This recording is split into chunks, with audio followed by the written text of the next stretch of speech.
Corona প্যান্ডেমিকে সবাই stay in home অর্ডারে বাসায় অবরুদ্ধ, কোথাও complete lockdown.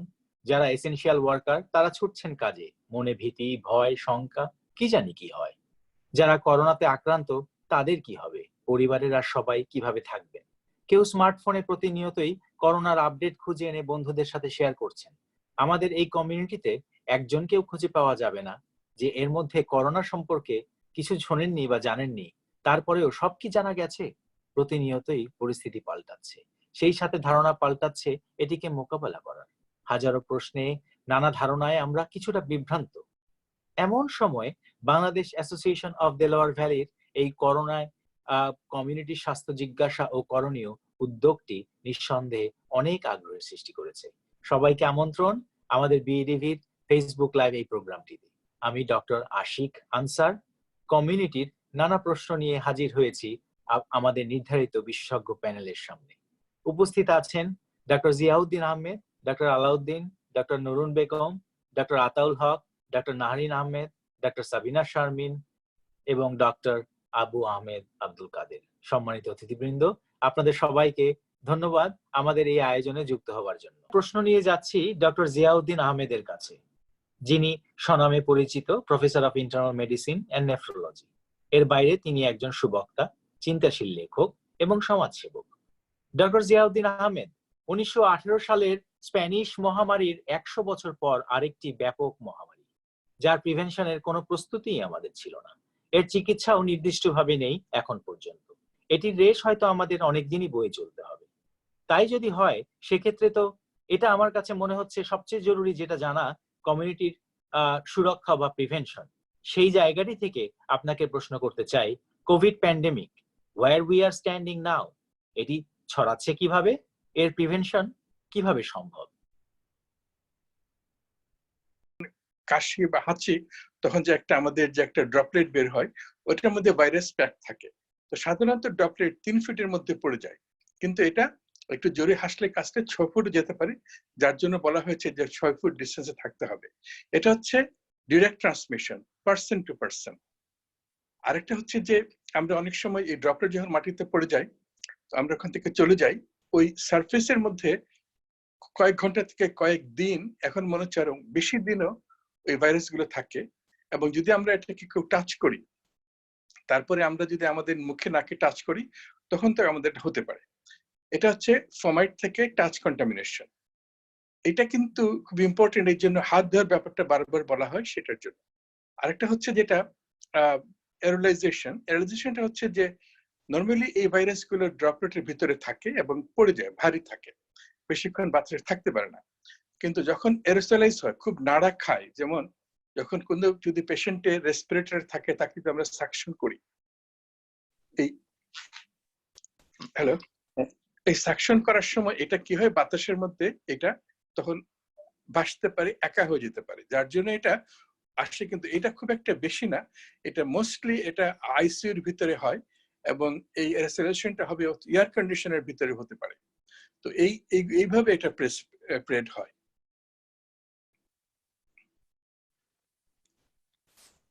Hello hello, doctor Ziauddin Ahmed, আমরা এর প্রিভেনশনের জন্য কমিউনিটিতে আমাদের কি করা উচিত বা কি করণীয়?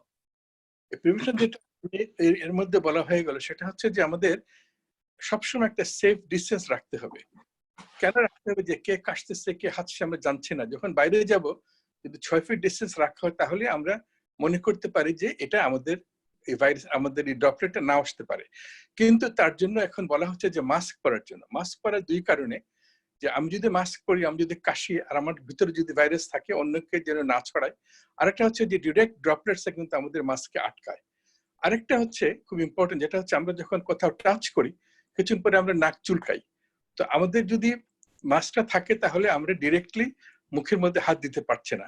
সো এইসব কারণে এটা ইম্পর্টেন্ট। সেকেন্ড হচ্ছে যে আমরা হাত ধোয়া, হাতের মধ্যে কখন কোথায় লাগছে আমরা জানি না। আমরা বাড়ি থেকে বের হওয়ার পরে, বাসায় আসার পরে আমরা হাত ধুতে হবে সাবান দিয়ে। যদি সাবান পানি না পাওয়া যায়, আমরা স্যানিটাইজার ব্যবহার করতে পারি, যেটা 60% উপরে হতে হবে। আর আরেকটা হচ্ছে যে আমাদের ঘরের মধ্যে সারফেস গুলোর মধ্যে আমাদের ক্লিন থাকতে হবে, এবং আমরা একসাথে যেন কোনো গ্যাদারিং না করি, এগুলো হচ্ছে মোস্ট ইম্পর্টেন্ট থিং, যে আমরা সেফ ডিস্টেন্সিং করা এবং ভেন্টিলেশনের মধ্যে থাকা।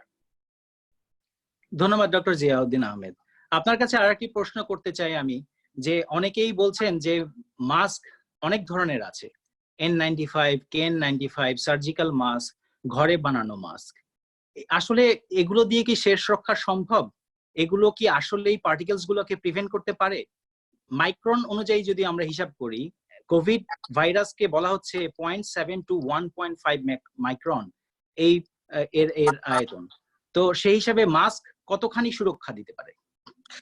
মাস্ক যে অনেকখানি সুরক্ষা দিতে পারে এটা আমরা জানি, এটা অনেক জায়গাতে প্রমাণিত হচ্ছে।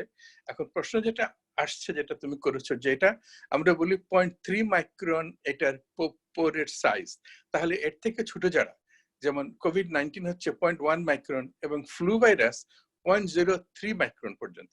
তো এগুলো কিভাবে আমরা প্রোটেক্ট করতে পারি এই মাস্ক দিয়ে? এটা তো বড় হোলটা বড়। আসলে আমরা যদি ধরি N95 মাস্ক, এটা যেটা দিয়ে তৈরি, এটা হচ্ছে পলিপ্রোপাইলিন। এই যে থিকনেসটা, এই মেমব্রেনটা, এটা কিন্তু জিগজ্যাগ, পোরোসিটিসটা স্ট্রেইট না, জিগজ্যাগ।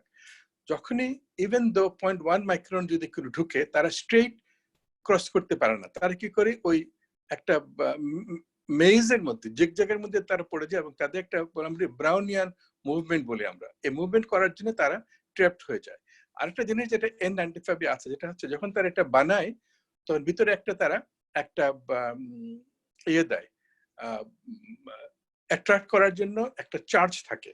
তো এই চার্জটাও, ওই চার্জের জন্য ওই ভাইরাসগুলো ওই চার্জের জন্য আটকে পড়ে। তো আমরা দেখেছি অনেক স্টাডি হয়েছে যে মাস্কগুলোতে, বিশেষ করে স্টাডি হয়েছে ফ্লু ভাইরাসের জন্য। ফ্লু ভাইরাসটা কিন্তু করোনা থেকে অনেক ছোট। ফ্লু ভাইরাসও প্রিভেন্ট হয়েছে মাস্ক দিয়ে, এবং অনেক সময় এটা দেখা গেছে যে সার্জিক্যাল মাস্ক এবং N95 মাস্কের মধ্যে কোনো তফাৎ হয় নাই। এই ফ্লু ভাইরাস স্টাডিতে দুটাই কিন্তু সমানভাবে আটকিয়েছে। এটা আমাদের জন্য অনেকটাই আশ্বস্তির যে আমরা মাস্ক পরেই প্রোটেক্ট করতে পারছি। আরেকটি প্রশ্ন থেকে যাচ্ছে কমিউনিটিতে, আমাদের অনেকেই জিজ্ঞাসা করেছেন যে এটা কি ফুড দিয়ে ছড়ায় কিনা, অথবা আমরা গ্রোসারি করতে যাচ্ছি, গ্রোসারি করে আসার পরে আমরা কি প্রিভেন্টিভ মেজারটা নিলে আমরা নিজেদেরকে রক্ষা করতে পারবো? গ্রোসারিতে গেলে প্রথম কথা, আমরা যে লম্বা লাইনে থাকি মানুষের কাছ থেকে কিন্তু আমরা পেতে পারি, এটা কিন্তু ভেরি ইম্পর্টেন্ট। গ্রোসারিতে যাওয়ার আগে লিস্ট করে যাওয়া দরকার, যেন আমরা গিয়ে ভালো করে আমটাকে টিপে দেখার দরকার নাই, পিক ইট আপ ফাস্ট এবং সেফ ডিস্টেন্স থাকা, এটা হচ্ছে ইম্পর্টেন্ট। দেখা গেছে এখন পর্যন্ত এটা খাবারের ভিতর দিয়ে এটা ট্রান্সমিট হয় না, কিন্তু যে খাবারের প্যাকেট থাকতে পারে, এখনো পর্যন্ত খাবারের প্যাকেট থেকে ট্রান্সমিট হয় নাই, কিন্তু FDA অলরেডি বলেছে যদি কেউ সন্দেহ থাকে ওই প্যাকেটগুলোকে ডিস্যানিটাইজ করতে পারি। আর জিনিসগুলো, ফ্রুটস গুলোকে ওরা বলা হচ্ছে যে এমনিও খালি করোনা না, অন্যান্য জিনিসের ফ্রুটে থাকতে পারে অন্যান্য ব্যাকটেরিয়া, যে একটা রানিং ওয়াটারের মধ্যে এটা ধোয়া। আর প্রডিউস গুলোর মধ্যে অনেকে বলে সফট স্ক্রাব করতে পারেন, কিন্তু মোস্ট ইম্পর্টেন্ট জিনিস হচ্ছে যে ওখান থেকে এসে হাতটা সাবান দিয়ে ধুতে হবে, সাবান দিয়ে ধুতে হবে মাস্ট। তারপরে ওটা কাটাকাটির পরে আবার সাবান দিয়ে ধুতে হবে। যদি কোনো কারণে থেকেও যায়, soap water is a very important thing, much better than alcohol. অ্যালকোহলটা কিন্তু আমরা অনেক সময় মিস্টেক করি, যে অ্যালকোহলটা আমরা মনে করি যে এটা মোর দেন 60%, অনেক জায়গাতে অনেক কোম্পানিতে হয়তো 20% দিয়ে রাখছে। It has to be, FDA তে বলে 70 to 80% অ্যালকোহল থাকতে হবে, সেই জন্য অনেক সময় এটাকে ট্রাস্ট করা যায় না। আর সোপটা হচ্ছে, সোপটার মধ্যে ইম্পর্টেন্ট জিনিস অনেকে জানে না, অনেকে মনে সোপ দিয়ে মনে আমরা হাত থেকে ভাইরাসটা ধুয়ে ফেলে দেই। আমরা কিন্তু সোপটা কিন্তু ভাইরাসকে মারে। সোপে যে ভাইরাসের যে ফ্যাট যে কাভারিং, ওইটা সোপ ওটাকে ডিজলভ করে ফেলে, যার জন্য খালি ওখান থেকে ধোয়ার মধ্যে চলে যায় না, এটা কিন্তু মারাও যায়। এর জন্য সোপ ওয়াটার দিয়ে ফেনা তুলে 20 সেকেন্ড বলার যে ব্যাপারটা, এটা কিন্তু ভেরি রিয়েল, অনেকে এটা জানেন না। ডক্টর সাবিনা শারমিন, আপনার কাছে কমিউনিটির কাছ থেকে আমরা সবচেয়ে বেশি প্রশ্ন পেয়েছি কোভিড টেস্টিং এবং ট্রিটমেন্ট অ্যাপ্রোচ নিয়ে। আমাদের অন্যতম panellist doctor Sabina Sharmin, MD internal medicine, geriatrics and primary care physician. Corona রোগীর চিকিৎসায় সাহসী ভূমিকা তিনি রেখে চলেছেন। She is one of the volunteer physician in our COVID-19 helpline initiative by Bangladesh Association of Delaware Valley. Doctor Sabina শারমিনের কাছে প্রশ্ন, আপনারা কাদেরকে টেস্ট করছেন, ডায়াগনোসিসটা কিভাবে হচ্ছে, সবারই কি টেস্ট করার প্রয়োজন আছে কিনা যারা সিমটমেটিক? ধন্যবাদ doctor Ashiq for your nice comments also. তো যেহেতু করোনা ভাইরাস একটি ভাইরাল ডিজিজ কোভিড-19 এবং টেস্টটি প্রথম দিকে অত শুরু হয়নি, তো আমাদেরকে কিছু গাইডলাইন দেওয়া হয়েছে প্রায়োরিটাইজ করার জন্য টেস্ট আমরা কাদেরকে করব। সেটা হচ্ছে হসপিটালাইজড পেশেন্ট উইথ সিমটোমেটিক। সাধারণত হসপিটালাইজড পেশেন্ট যারা সিমটম মডারেট টু সিভিয়ার হয় তারাই যান হসপিটালে, তাদেরকে। তারপরে হচ্ছে যারা হেলথ কেয়ার ওয়ার্কার, মানে হেলথ কেয়ার প্রোভাইডার অথবা হেলথ কেয়ার রিলেটেড জব করছেন, ডেইলি এক্সপোজ হচ্ছেন তাদেরকে। এরপরে হচ্ছে যারা নার্সিং হোম রেসিডেন্ট অথবা long term resident, long term ফ্যাসিলিটিসে আছেন তাদেরকে। তারপরে হচ্ছে যারা 65 and more with comorbidities, high risk patient population, যেটা হচ্ছে হাইপারটেনশন, ব্লাড প্রেশার যদি আনকন্ট্রোল থাকে বিশেষ করে, এবং হচ্ছে যে ডায়াবেটিস এবং আনকন্ট্রোল ডায়াবেটিস অলসো। তারপরে যারা chronic kidney disease, liver disease এবং যাদের হাঁপানি বা সিওপিডি, অ্যাজমা এগুলো আছে, হার্টের ফেলিউর অথবা করোনারি হার্ট ডিজিজ। তারপরে যারা হচ্ছে যে কোনো ইমিউনোসাপ্রেসিভ থেরাপি, কেউ হয়তো ক্যান্সার ছিল অথবা কেউ ক্রনিক স্টেরয়েডে আছেন, রিমেটয়েড আর্থ্রাইটিস বা ইনফ্লামেটরি বাউল ডিজিজ, বিভিন্ন কারণে ইমিউনোসাপ্রেসিভ বা এইচআইভি পেশেন্ট ইমিউনোসাপ্রেসিভ কন্ডিশনে আছেন, তাদেরকে আমরা প্রায়োরিটি দিয়েছি। তো এখন এগুলো ছাড়াও আমাদেরকে একটা গাইডলাইন করা হয়েছে, কোনো পেশেন্ট যেমন তারা এসিমটোমেটিক থাকতে পারে অথবা সিমটোমেটিক থাকতে পারে। এক্ষেত্রে নেক্সট আমরা প্রায়োরিটি দিয়েছি যারা সিমটোমেটিক কোভিড সিমটমস নিয়ে, যেটা এর আগে আতাউল ভাই বা ওনারা শেয়ার করেছেন ওনাদের সিমটম। তো এর মধ্যে কমন সিমটম যেটা কোভিড এর ক্ষেত্রে আমরা প্রায়োরিটি দিয়েছি, মোস্ট অফ দ্য পেশেন্টই দেখা যায় ওনারা ড্রাই কফ এবং কিছু খুচখুচে কাশি অথবা সর্দির মতো নিয়ে প্রেজেন্ট করে সেটা। তারপরে হচ্ছে ফিভার আছে কিনা 100.4 ডিগ্রির বেশি। তারপরে হচ্ছে যাদের শ্বাসকষ্ট বা বুকে চাপ, বুকে ব্যথা, এবং হচ্ছে যে যারা শরীরে অসম্ভব ব্যথা উনি বলেছেন, অবসাদগ্রস্ততা, হেডেক, এবং কিছু অন্য সিমটম, যেমন এখন দেখা যাচ্ছে অনেকে নাকে গন্ধ পাচ্ছেন না, মুখে কোনো রুচি নেই, অসম্ভব অবসাদগ্রস্ত, এবং ইয়াং অ্যাডাল্টদের ক্ষেত্রে দেখা যাচ্ছে র্যাশ অথবা পায়ে লিভিডো রেসকুলারিস, যেটা একটা নিউ সিমটম এখন। এ ধরনের অনেক আনইউজুয়াল প্রেজেন্টেশনে যদি কারো হিস্ট্রি থাকে, সে কোভিড কারোর সাথে প্রেজেন্ট হয়েছে বা এক্সপোজার হয়েছে তার ফ্যামিলিতে বা কোনো কাজের জায়গায়, তাদের যদি এই সিমটম গুলো থাকে তাহলে আমরা প্রায়োরিটি দিয়ে থাকি। আর এসিমটোমেটিক কেসে আমরা সাধারণত প্রায়োরিটি দিয়ে থাকি কেউ যদি হেলথ কেয়ার ওয়ার্কার বিশেষ করে অকুপেশনাল থেকে জিজ্ঞেস করে, তাদেরকে কাজে ফেরত যেতে হতে পারে টেস্টের জন্য, তখন আদারওয়াইজ আমরা অ্যাডভাইস করি, যেটা ওনারা বলেছেন 2 থেকে 14 দিনই বেশিরভাগ এই ডিজিজটার ইনকুবেশন পিরিয়ড, মানে কারো যদি এক্সপোজার হয় বা আক্রান্ত হয় তারা সাধারণত প্রকাশ করতে পারে। তবে এখানে বলে রাখা ভালো, 20% কেস সাধারণত কিছুই প্রকাশ করে না উপসর্গ, ওনারা এসিমটোমেটিক ক্যারিয়ার। তো সেজন্য যারা এসিমটোমেটিক থাকে তাদেরকে আমরা টেস্টের ব্যাপারে বেশি প্রায়োরিটি দেই না। আমরা সাধারণত সিমটোমেটিক যাদেরকে আমাদের সাসপিশিয়াস এবং যারা হাই কোমরবিডিটিস তাদেরকে প্রায়োরিটি দিয়ে টেস্ট করে থাকি। তো আপনার দ্বিতীয় প্রশ্নটা ছিল যে টেস্ট আমরা কি করে থাকি। জি, টেস্ট আমরা করে থাকি এই মুহূর্তে যেটা ডায়াগনস্টিক এবং স্পেসিফিক টেস্ট, যদিও এটা একটা ভাইরাল ডিজিজ এবং নতুন ডিজিজ, কিন্তু আরটি পিসিআর যে অ্যান্টিজেন টেস্টটা, এটা হচ্ছে সবচেয়ে ডায়াগনস্টিক টেস্ট এই মুহূর্তে। এই ডিজিজটা যদি কারো পজিটিভ হয় তাহলে 90% কেসে আমরা ধরে নিই যে এটা স্পেসিফিক ফর দিস ডিজিজ।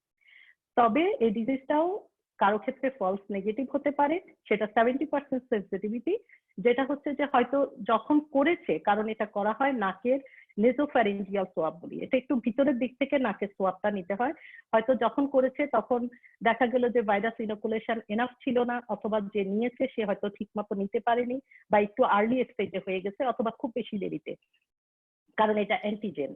কিন্তু এটা ছাড়া এটা যদি কারো পাওয়া যায়, এটা মোস্ট স্পেসিফিক টেস্ট। তো এটার রেজাল্ট আসছে 2 থেকে 5 দিন, আর প্রথমে একটু দেরি হতো, এখন অনেক তাড়াতাড়ি রেজাল্ট আমরা পেয়ে যাই 2 দিনের মধ্যেই। আর যে টেস্ট আছে সেটা হচ্ছে র্যাপিড অ্যান্টিবডি টেস্ট এবং rapid antigen test. Rapid antibody টেস্টটা এটা খুবই কুইক, এটা হচ্ছে যে 5 মিনিটের মধ্যে টেস্ট পজিটিভ, এটা ফিঙ্গার স্ট্রিক করে অথবা ব্লাড স্যাম্পল নিয়ে এলিজার মাধ্যমে করা যায় কেউ যদি ল্যাবে যায়। আর এটা হচ্ছে যে যদি নেগেটিভ হয় 15 মিনিটের মধ্যেই নেগেটিভ। এটাতে অ্যান্টিবডিটা দেখা হয়, সেটা অ্যান্টিবডি পেলে বোঝা যায় যে সেই পার্সনটা হয়তো এই মুহূর্তে সংক্রামক হয়েছে, রিকভারি ফেজে আছে, যদি হিমোগ্লোবিন এম হয় যে অ্যাক্টিভ মাত্র ইনফেকশনটা হয়েছে আর কারো যদি জি থাকে তাহলে ধারণা করা যায় যে সেই পার্সনটা কিছুদিন আগেই ইনফেকশনটা হয়েছে, রিকভারি ফেজ শুরু হলো। কিন্তু এটারও লিমিটেশন আছে টেস্টের, কারণ এটা ফলস পজিটিভ ফলস নেগেটিভ হতে পারে। আর র্যাপিড অ্যান্টিজেন টেস্ট আরেকটা করা যায়, অনেক জায়গায় করে, এটা 3 ঘন্টার মধ্যেই রেজাল্ট আসে, এটাও নাকের থেকে সোয়াব নিয়ে করা হয়। তো এগুলোর মাধ্যমে আমরা টেস্ট করে থাকি।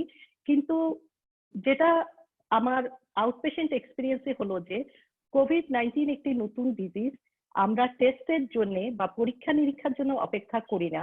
কারো যদি জ্বর থাকে, শ্বাসকষ্ট থাকে, কাশি থাকে, আদার উপসর্গগুলো মিলিয়ে আমাদের যদি মনে হয় যে এটি একটি কোভিড সংক্রান্ত ডিজিজ, আমরা তাদেরকে সে মুহূর্তে সাপোর্টিভ বা সিমটোমেটিক ট্রিটমেন্ট বলে থাকি এবং টেস্টের জন্য আমরা প্রসেস করি। কারণ টেস্টের ডেট পেতে এবং টেস্ট যেতে, বিশেষ করে আরটিপিসি টেস্টের জন্য আমাদেরকে কল করে অ্যাপয়েন্ট নিতে হয়, ওখানে পেশেন্টের অ্যাপয়েন্টমেন্ট পেতে হয়, আলটিমেটলি জিনিসটা হতে একটু সময় লেগে যায়। ধন্যবাদ ডক্টর সাবিনা শারমিন আপনাকে। এরপরে আমি আপনাকে একটি প্রশ্ন করতে চাই, যেটি আমাদের ইনবক্স এসেছে, সেটা হচ্ছে যে কোভিড পজিটিভ হলে আমি কতদিন পরে কাজে ফিরতে পারবো এবং কতদিন আমাকে বাসায় মাস্ক পরে থাকতে হবে? ধন্যবাদ। টেস্ট পজিটিভ হলে কতদিন আমি বাসায় থাকতে হবে এবং কখন কাজে ফেরত যেতে পারবো, এটা খুবই কমন কোশ্চেন। তবে এক্ষেত্রে আমরা সাধারণত যেভাবে আমরা গাইডলাইনটা ফলো করি সেটা হচ্ছে টেস্ট পজিটিভ অথবা টেস্ট করেনি অথবা টেস্ট নেগেটিভ। তো যারা টেস্ট পজিটিভ তাদেরকে আমরা সাজেশন দিয়ে থাকি সেলফ আইসোলেশন, মানে আপনি বাসায় থাকবেন 14 দিন, আপনার উপসর্গগুলো ভালো হওয়া পর্যন্ত নিজেকে লক্ষ্য করবেন এবং এই 14 দিন কিন্তু ম্যাক্সিমাম টাইম ডিজিজটা স্প্রেড হওয়ার জন্য।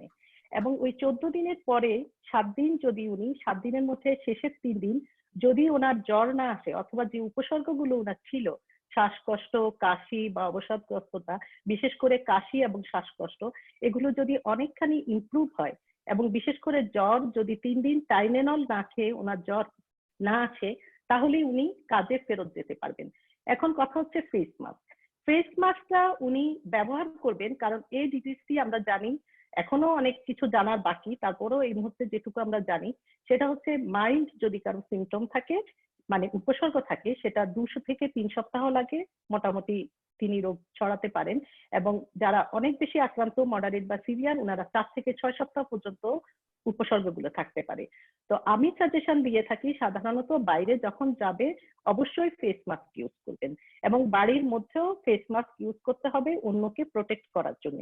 তো এখানে ফেস মাস্কটা এখন আসলে আইডিয়ালি সবারই ইউজ করা উচিত, শুধু টেস্ট পজিটিভের জন্য না, যারা টেস্ট নেগেটিভ অথবা উপসর্গ নাই, সেক্ষেত্রে হচ্ছে যে উপসর্গ যারা নাই, যেদিন উনি এক্সপোজার হয়েছেন অথবা উনি মনে করছেন যে উনার সামান্য সিমটম আছে, টেস্ট করেননি, উনি উনাকে লক্ষ্য করবেন প্রথম 7 দিন এবং পরের 3 দিন, 7 দিন পার হওয়ার পরে 3 দিন যদি কোনো উপসর্গ না থাকে, জ্বরের ওষুধ বা কোনো ওষুধই না খান, উনি বাইরে যেতে পারবেন, যেটাকে আমরা বলি কোয়ারেন্টাইন, মানে 14 দিন কোয়ারেন্টাইনের মধ্যে পরের 7 দিনের 3 দিন উনি যদি সম্পূর্ণভাবে ভালো থাকেন উনি যেতে পারবেন। কিন্তু ফেস মাস্ক এখন আসলে সবার জন্যই। Face mask is a prevention এবং সোশ্যাল স্ট্র্যাটেজি, যেটা আমাদের সবাইকে মেনে চলতে হবে যে আপনি ভালো থাকুন এবং অন্যকেও ভালো রাখুন। ধন্যবাদ ডক্টর সাবিনা শারমিন। তো আমরা এখন পর্যন্ত জানলাম কোভিড প্রিভেনশন কিভাবে ছড়াচ্ছে, কিভাবে এটিকে প্রতিরোধ করতে হবে, সাইন সিমটম, কারা ভুক্তভোগী ছিলেন তারা তাদের পার্সোনাল এক্সপিরিয়েন্স শেয়ার করলেন, কিভাবে টেস্ট করব সেটাও আমরা জানলাম, একটি সামগ্রিক ধারণা আমাদের হলো। এরপরে আমার প্রশ্নটি যাবে ডক্টর মোহাম্মদ আলাউদ্দিন আপনার কাছে, যে করোনা আক্রান্ত হলে কখন রোগীরা হাসপাতালে ভর্তি হচ্ছে এবং আপনার এক্সপেরিয়েন্স থেকে যদি আপনি চিকিৎসার দিকটি একটু তুলে ধরেন, হাসপাতালে আক্রান্ত রোগীরা কিভাবে সাফার করছে এবং কিভাবে চিকিৎসা পাচ্ছে। Doctor Mohammad Alauddin, MD, MRCP, FACP, hospitalist, teaching service. ধন্যবাদ ডক্টর রাশিক, প্রথমে আমাকে এখানে আমন্ত্রণ জানানোর জন্য। তো প্রথম প্রশ্নটা তোমার, কারা হসপিটালে আসতেছে বা কারা হসপিটাল যাওয়া উচিত, তো এই নিয়ে সিডিসি স্পেসিফিক কিছু গাইডলাইন আছে। তো ডক্টর শারমিন কিছুটা বলেছেন যে কিভাবে তারা বাসায় নিজেদেরকে পর্যবেক্ষণ করবেন। এই বাসায় থাকা অবস্থায় যদি কারো শ্বাসকষ্ট হয়, যেমন আমি শুনছিলাম ডক্টর আহমেদের পার্সোনাল এক্সপেরিয়েন্স থেকে যে ওনার যে শ্বাসকষ্ট যেভাবে শুরু হয়েছিল, সেই যে শ্বাসকষ্ট যখন শুরু হয় বা শ্বাসকষ্ট থাকলে তাকে অবশ্যই হসপিটালে আসা উচিত।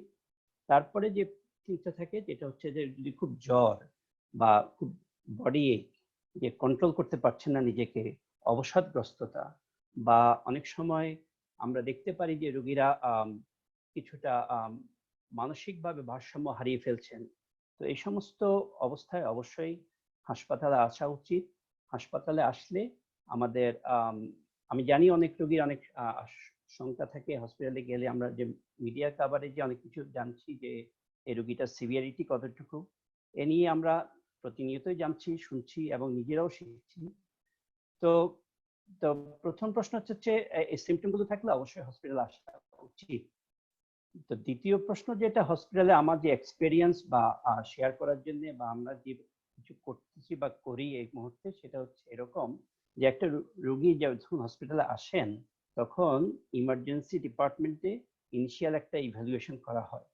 সেই ইভ্যালুয়েশনের পরে তার কিছু রক্ত পরীক্ষা, একটা ইমেজিং যেমন চেস্ট এক্সরে, এবং প্রয়োজন ভেদে একটা CT scan of the chest, বা প্রয়োজন হলে অন্যান্য ইনভেস্টিগেশন করা হয়। তবে এই ইনভেস্টিগেশনটা অবশ্যই করা হয় কিছু ব্লাড টেস্ট এবং একটা swab for PCR test for covid and একটা ইমেজিং টেস্ট। এটা করে একটা সিভিয়ারিটি বা কি পর্যায়ে আছেন এটা একটু অ্যানালাইসিস করা বা অ্যাসেস করা হয়। এরপরে রোগীকে ইনপেশেন্ট যদি প্রয়োজন মনে করে ইনপেশেন্টে ভর্তি করা হয়। তো ইনপেশেন্টে ভর্তি করার পরে আমরা যে জিনিসগুলো খেয়াল রাখি সেটা হলো প্রথমত যে ভাইটালস, অক্সিজেন। অক্সিজেনের যে রিকোয়ারমেন্ট সেটা খুবই এসেনশিয়াল, এবং আমরা জেনেছি তাদের এক্সপিরিয়েন্স নিয়ে ওনার অক্সিজেন লেভেল 80% চলে গিয়েছে, এবং এই পর্যায়ে অবশ্যই ওনাকে অক্সিজেন সাপ্লিমেন্ট দেওয়া হয়েছে। তো সেই জিনিসটা আমরা হসপিটালে প্রথমেই এনশিওর করি যে person is saturated adequately. Saturation adequately বলতে আমরা যেটা বোঝাচ্ছি সেটা হচ্ছে যে 93% to 94% and above এটা থাকতে হবে। এখন এটা রুম এয়ারে থাকতে পারে, সাপ্লিমেন্টাল অক্সিজেন দিয়ে থাকতে পারে। তো সাপ্লিমেন্টাল অক্সিজেন দিয়ে প্রথম আমরা যদি প্রয়োজন হয় সেখানে সাপ্লিমেন্টাল অক্সিজেন যদি আমরা শুরু করি যেমন নেজাল ক্যানুলা দিয়ে শুরু করি, সেই ক্ষেত্রে আমরা আপ টু 6 লিটার্স পর্যন্ত বা অ্যাবাভ যেতে পারি। তো আমাদের টার্গেট থাকে টু মেনটেন দ্য স্যাচুরেশন, যেটা বললাম অ্যাবাভ 92%। তো নেজাল ক্যানুলা দিয়ে যখন একটা রোগীর স্যাচুরেশনটা মেনটেন হচ্ছে না, অক্সিজেনের স্যাচুরেশন হচ্ছে না, তখন আমরা চলে যেতে পারি অক্সিমাইজার, দিস নেক্সট স্টেপ। তো অক্সিমাইজার দিয়ে আমরা মোর কনসেন্ট্রেট পারি, সেটা হচ্ছে up to 10 litres per minute. তো তাতেও যদি আমাদের অক্সিজেনটা মেনটেন না হয় সেক্ষেত্রে আমরা নন রিব্রিদার, এগুলো আমরা ফ্লো লেভেলে ফ্লোরে করতে পারি, নন রিব্রিদার দিই। নন রিব্রিদার দিয়ে আমরা 15 লিটার্স পার মিনিট পর্যন্ত অক্সিজেন দিই। আমাদের গোল থাকে to prevent intubation or to send the patient to ventilator by any cost if possible. এরপরেও যদি আমাদের অক্সিজেনটা মেনটেন না হয় তখন আমরা ভেন্টিলেশন যেতে যাবে নন ইনভেসিভ অ্যান্ড ইনভেসিভ। তো নন ইনভেসিভ যেটা বলি সিপ্যাপ অ্যান্ড বাইপ্যাপ, তো সেটা আমরা try to avoid because of the aerosol, যে সাদেক ভাই বললেন যে অ্যারোসল জেনারেট করে। তো অ্যারোসল জেনারেট করাটা আমরা প্রিভেন্ট করার চেষ্টা করি, কিন্তু অনেক সময় ventilator is not available, intubation যেটা ইনভেসিভ ভেন্টিলেশন, সেক্ষেত্রে আমরা ট্রানজিয়েন্টলি হয়তো আইসোলেটেড রুমে বা নেগেটিভ প্রেশার রুমে এই নন ইনভেসিভ ভেন্টিলেশন দিয়ে চেষ্টা করতে পারি। তারপরও যখন unfortunately you can't maintain the saturation, then we move to intubation and transfer the patient to the ICU for mechanical ventilation. So that is one type of management for oxygen. So next যে স্টেপটা আমরা খুব কনশাসলি maintain করি সেটা হলো যে DBT prophylaxis. এখন আমরা সবাই জানি by this time media and everything যে এই কোভিড-19-এ থ্রম্বোএম্বোলিজম বা রক্ত জমাট বাঁধার যে প্রবণতা শরীরে, এটা প্রচন্ড রকম বেড়ে যায়। এর ডিফারেন্ট মেকানিজম আছে। সেই থ্রম্বোএম্বোলিজমটা প্রিভেন্ট করার জন্য প্রত্যেকটা রোগীকেই ডিবিটি প্রোফাইল্যাক্সিস বলি আমরা, যে সাবকিউ অ্যানোক্সাপাইরিন এটা দেওয়া হয়। তো কিছু রোগী আমি পেয়েছি, কিছু রোগী যারা পালমোনারি এম্বোলিজম বলি, রক্ত জমাট বেঁধে যায় ফুসফুসে রক্তনালীতে, তো সেটা একটা ক্রিটিক্যাল কন্ডিশন, সেটা একটা সিভিয়ার কন্ডিশন হয়। তো সেক্ষেত্রে আমাদের থেরাপিউটিক মানে হায়ার ডোজ অফ অ্যান্টিকোয়াগুলেশন দিতে হয়। তো এই দুটো জিনিস আমরা অবশ্যই এনশিওর করি। নেক্সট যেটা আসে যে আমরা ইনফেকশন, তো কোভিড-19 যদি কনফার্ম কেস হয় তাদের সুপার অ্যাডেড ইনফেকশন আর নিউমোনিয়া যেটা আমরা বলি, এটা হওয়ার সম্ভাবনাটা কম, কিন্তু হতে পারে। সেক্ষেত্রে ইনিশিয়াল স্টেজে আমরা সাধারণত সব রোগীকেই সাধারণত কমিউনিটি অ্যাকোয়ার্ড নিউমোনিয়া ট্রিটমেন্ট দিয়ে চেষ্টা করি যে এটা ইনফেকশনটা প্রিভেন্ট করতে until we get the result back from PCR. তো সেক্ষেত্রে আমরা অ্যাজিথ্রোমাইসিন অ্যান্ড রসিপিন, যে standard treatment for community acquired pneumonia, এটা দিয়ে থাকি। এরপরে আমরা প্রতিদিনই ভাইটালস, তার মধ্যে জ্বর, অক্সিজেনের কনসেন্ট্রেশন, এবং আমরা ল্যাব থেকে যেটা প্রথমে বললাম যে ইয়ারে কিছু ল্যাব হয়, সে থেকে আমরা একটা ধারণা করতে পারি যে রোগীটা কোন অবস্থা বা রোগীর কি সিভিয়ারিটি নিয়ে আসছেন। তো সিভিয়ারিটির মধ্যে আমরা বিভিন্নভাবে পাই, মাইল্ড পাই, severe illness and critical illness. তো বেশিরভাগ রোগী আমরা জানি বাই নাও যে 80% ইজ মাইল্ডলি ইনফেক্টেড, অ্যান্ড যেহেতু সিভিয়ার ইলনেস যেটা আমরা বলি বাই ডেফিনিশন, সেটা হচ্ছে ইমেজিং এ যদি মোর দেন 50% লাং ইনভলভমেন্ট থাকে, স্যাচুরেশন যদি কমে যায়, এবং ইনফ্লামেটরি মার্কার যদি হাই থাকে, ক্যাটাগরি সিভিয়ার ইলনেস, তো তাদেরকে আমরা আরো বেশি কশাসলি ফলো করি। তারপরে আসে যে আমাদের অর্গান ইনভলভমেন্ট, যেমন কোভিড-19 আমরা দেখেছি কিডনিকে ইনভলভ করতে পারে এবং লিভারকে ইনভলভ করতে পারে। তো কিডনি এবং লিভার ইনভলভমেন্ট করলে আমরা ওই জিনিসগুলো ফলো আপে থাকি, এবং ইনফ্যাক্ট আমার এক্সপিরিয়েন্সে আমার একজন রোগীকে আমার ডায়ালিসিস পর্যন্ত শুরু করতে হয়েছে। তো সেই জিনিসগুলো আমরা খুব কশাসলি মনিটর করতে পারি হসপিটালে। এখন এই মনিটর করতে গিয়ে আমরা দেখি যে রোগীর বিভিন্ন রকম সিমটমগুলো বিভিন্নভাবে প্রোগ্রেস করতে পারে। আমি বলতে চাচ্ছি যে কারো অবস্থা আস্তে আস্তে ভালো হতে পারে, কারো অবস্থা আস্তে আস্তে খারাপ হতে পারে। তো আমরা ফলো করি অক্সিজেন স্যাচুরেশন যখন আস্তে আস্তে রোগীর রিকোয়ারমেন্ট কমে যায়, রোগীর যখন জ্বর আস্তে আস্তে কমে যায়, এবং আদার ইনফ্লামেটরি মার্কার্স আমরা দেখি একদিন দুই দিন পরে যেটা আস্তে আস্তে ইমপ্রুভ করতে থাকে, তখন আমরা চিন্তা করি how to send this patient out of the hospital safely. তখন যখন রোগীর অবসাদগ্রস্ততা বা টায়ার্ডনেস যখন ইমপ্রুভ করে যায়, অক্সিজেন রিকোয়ারমেন্ট লাগে না, তখন আস্তে আস্তে আমরা ওনাদেরকে বাড়ি পাঠিয়ে দিই। বাড়ি পাঠিয়ে দেওয়ার সময় আমরা স্পেসিফিক ইনস্ট্রাকশন দিয়ে থাকি, যদি আপনার কখনো শ্বাসকষ্ট হয় বা আপনি আবার সিক বোধ করেন, তাহলে অবশ্যই নিকটস্থ ইয়ারে আসবেন, এবং তখন আমরা আপনাকে মনিটর করব, এবং আমরা বলে দিই আপনার পিসিপির সাথে অবশ্যই আপনি যোগাযোগ রাখবেন, এবং আমরা একটা কপি হয়তো পিসিপি অফিসে সম্ভব হলে পাঠিয়ে দিই যে আমরা এই রোগীটাকে কি প্ল্যানে আমরা বাড়ি পাঠাচ্ছি। এবং এরপরে এটা বললাম মেজরিটি আমার অবজারভেশন, এবং যে ফাইন্ডিংটা হলো যে মেজরিটি অফ দ্য পেশেন্টকে আমরা বাড়ি পাঠাতে পারছি। আনফর্চুনেটলি একটা সার্টেন গ্রুপ যারা আস্তে আস্তে খারাপ হয়ে যায় ইন দ্য সেন্স যাদের অক্সিজেন রিকোয়ারমেন্ট দিন দিন বাড়তে থাকে, পরিমাণ আমাদের বাড়াতে হয়, তাদের ইনফ্ল্যামেটরি মার্কার যেটা আমরা বললাম, ইনফ্ল্যামেটরি মার্কার্সটা বাড়তে থাকে। তারপরে এদের haemodynamically they became slightly unstable, এবং মাল্টি অর্গান ফেলিয়ার, মানে বিভিন্ন অর্গান আস্তে আস্তে ফেল হতে থাকে। তো সেই ক্ষেত্রে আমাদেরকে খুব ক্লোজলি মনিটর করে, আমি যেটা বললাম যে ইনটিউবেশনের প্রয়োজন হলে আমরা ইনটিউবেশন করি, and then we upgrade them to ICU. তো আইসিইউতে গিয়ে তারা ICU different protocol of management আছে, ওইগুলো আমরা ফলো করি। তো এই ক্ষেত্রে আমি আরেকটা জিনিস কন্ট্রোভার্সিয়াল যে জিনিসটা আমরা আসে যে বলতে ভুলে গেলাম, সেটা হচ্ছে যে ব্রঙ্কোডাইলেটর অ্যান্ড স্টেরয়েড, এই সমস্ত যারা আসেন তারা প্রায় শ্বাসকষ্ট থাকেন, এবং অনেকেরই প্রিডিসপোজ কন্ডিশন অ্যাজমা বা সিওপিডি থাকে। আমার এক্সপিরিয়েন্স আমি দেখেছি একটা certain patient, group of patient যাদের ব্রঙ্কোস্প্যাজম থাকে, এবং সেই ব্রঙ্কোস্প্যাজমে যদিও স্টেরয়েডের রোলটা কন্ট্রোভার্সিয়াল বলা হচ্ছে যে স্টেরয়েড দিলে ক্লিয়ারেন্স অফ দ্য ভাইরাসটা ডিলেড হয় বা ডিজিজটা প্রলং করতে পারে, but they respond to methylprednisolone যেটা আমরা মেড্রল ডোজ প্যাক বাইরে দিই বা হসপিটালে আমরা ইন্ট্রাভেনাস সোলমেড্রল দিয়ে থাকি। তো they respond to that for short term. এবং আমরা ইনহেলার যেটা দিই, আমরা ব্যবহার করি হচ্ছে metered dose inhaler. We try to avoid nebuliser because of the aerosol formation. এটা বেশ ভালো রেসপন্ড করে থাকে আর কি। যাই হোক, এরপরে আমরা আসি যে এটা হলো জেনারেল এন্ড সাপোর্টিভ ট্রিটমেন্ট। তারপরে কোভিড রিলেটেড কিছু স্পেসিফিক ট্রিটমেন্ট প্রথম দিকে আমরা ব্যবহার করেছি, হাইড্রোক্সিক্লোরোকুইন প্লাস মাইনাস অ্যাজিথ্রোমাইসিন। তো হাইড্রোক্সিক্লোরোকুইন এটা আমাদের কাছে নতুন কোনো ওষুধ নয়, এটা আমরা অনেক কারণেই ব্যবহার করি। ম্যালেরিয়াল মেডিসিন, অ্যান্টিম্যালেরিয়াল মেডিসিন বা এদেশে এসএলইতে আমরা ব্যবহার করি। তো এর যে প্রাথমিক পর্যায়ে যখন মার্চের mid March too early April এই পর্যন্ত আমরা এই ওষুধটা কোভিড পজিটিভ পেশেন্টকে ব্যবহার করেছি উইথ ইকেজি মনিটরিং। এবং অ্যাজিথ্রোমাইসিন প্লাস মাইনাস অ্যাজিথ্রোমাইসিন আমরা দিয়েছি। অ্যাজিথ্রোমাইসিনের কন্ট্রাইন্ডিকেশন থাকলে আমরা ডক্সিসাইক্লিন দিয়েছি। They both work the same way to prevent pneumonia.